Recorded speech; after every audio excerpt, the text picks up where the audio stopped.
Hello everyone, my name is Denis Abreskov and I'm a PhD student from University Library in Hanover, Germany. Today I want to talk about privacy protection behaviors and how to motivate users to use privacy protection technologies. So let's start from the problem. Our assumption is that users care about their privacy. So we want to help them to protect their privacy, and we want to create some technology, some software for them. So the big question for us is what motivates users to protect their privacy? So why should they use our software? Why should they want to use it? So let's start from exploring the privacy. We know one definition that privacy is the ability to manage information about oneself. And what is more interesting that it is not the only definition. There are different views on privacy. Privacy is multifaceted. It can be viewed as a state. So we want to be in a private state. It can also be viewed as a control. We want to control information about ourselves as a commodity. So we might want to share our data in exchange of some benefits. And privacy also can be viewed as a right. Additionally, we know that privacy is context dependent. So what is viewed as private in UK, for example, might be viewed not as private thing in some other countries. But as engineers, we are more interested not in privacy, but probably in privacy protection behaviors. So what are those? For instance, the usage of VPN, ad blockers, or privacy mode in a web browser can be viewed as a manifestation of privacy protection behaviors. So from the previous research, we know that some researchers distinguish several types of protection behaviors. For example, usage of protection technology or fabricating information. And other researchers, for example, Sophie Borman and colleagues, identified a unidimensional structure in their surveys. So for us and for me, it was interesting to understand two questions, to investigate two questions. First, is privacy protection behavior multidimensional? Whether there is a single concept, some abstract concept of privacy protection behavior that can explain everything, or there are different types of behavior. And what factors affect privacy protection behavior or behaviors? So to investigate this, I did a survey on the RussianSample. I thought that it would be an interesting sample because the RussianSample right now is under threats of conscriptions, so they might they might demonstrate some new features, new traits compared to, for example, European samples. I asked the same questions as Sophie Borman with her colleagues, and I borrowed the questions for antecedents from the literature. So I also performed the factor analysis and structural equation modeling to understand how all concepts are related to each other. So to the results.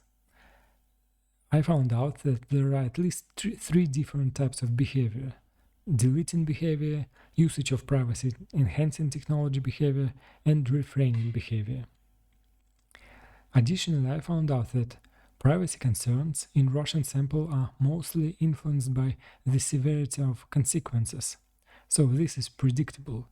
Russians might be afraid of being conscripted, so they might be aware of the threats, about the severity of the threats.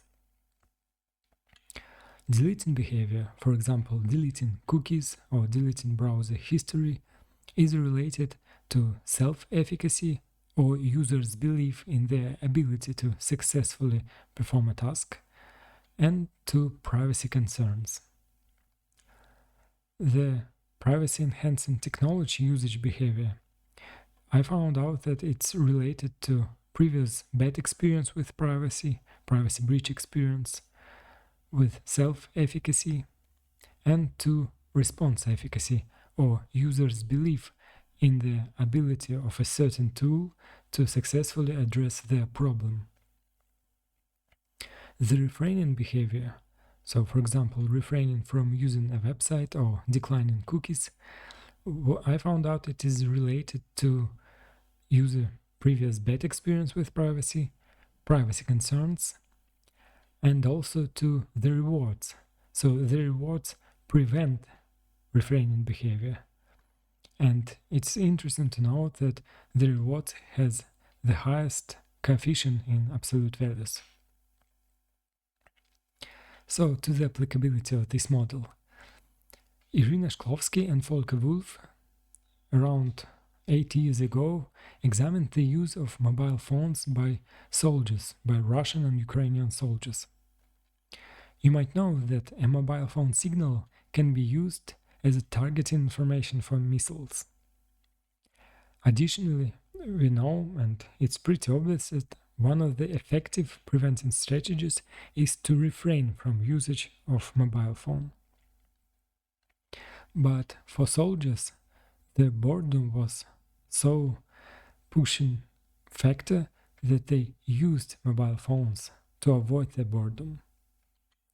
And the soldiers were tracked and killed. So how our model can help with understanding this behavior, with making predictions? I found out that the refraining behavior is influenced by the previous bad experience, privacy concerns, and by the rewards. And we can see that the coefficient next to rewards is the highest in absolute values. So the rewards are becoming most influential factor. And indeed, in the work of Irina and Volker, the rewards, the avoiding of boredom, was the most influential factor. Additionally, it was interesting to observe in the work that some soldiers actually have survived the missile attack. So, and after this, they stopped to use the mobile phones. So they started to engage in refraining behavior. But what is also interesting is that after some time, they started to use the mobile phones again. So as you can see, our model explained this. The rewards outweigh previous bad experience with privacy. So to the future work. For us, and for me, it was interesting to observe that privacy protection behavior is not unidimensional. So there are several types of privacy protection behavior, and each behavior has its own set of antecedents. And for me, one of the main outcomes is that we should really be careful with behavioral research. We need to define those behaviors, what we consider a behavior. Maybe we can do it via development of more rigorous scales, or maybe we can utilize some new approaches. For example, neuro-IS approach, when we map users' behavior to their neural activity, their brain activity. So this is the result of my work.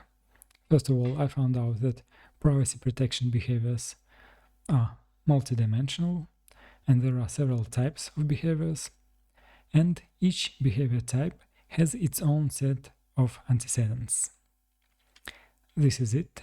I hope that we will be able to incorporate these results into the future research.